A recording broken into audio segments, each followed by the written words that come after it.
Quantos de vocês já passaram por situações que parecia que era o fim? Ai, meu Deus. Mas aí você pediu socorro. Lembra? Já se esqueceu? Às vezes no mundo natural as coisas se esgotam, né?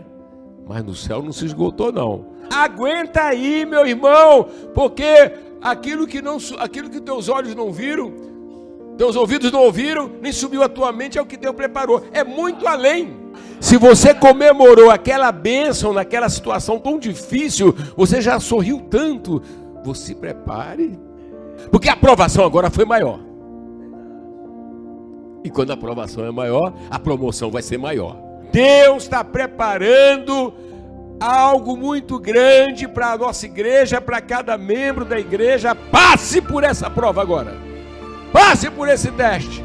Não olhe para trás. Olha, o tempo de colheita está chegando. Mas a colheita tem um tempo. A história de José mostra isso para nós.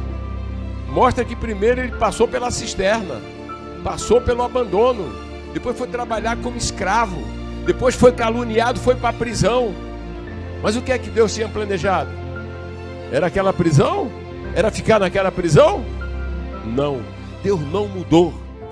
Homens mudam, mas Deus não muda.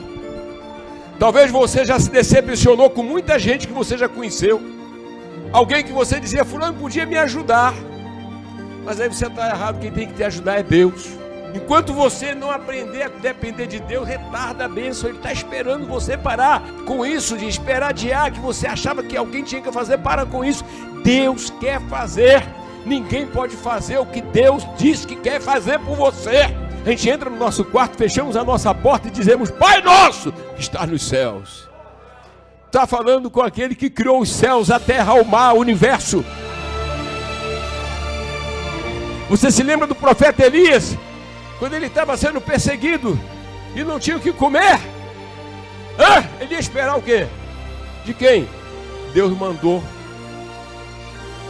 até os corvos. Deus se serve do que Ele quiser para te socorrer, meu irmão.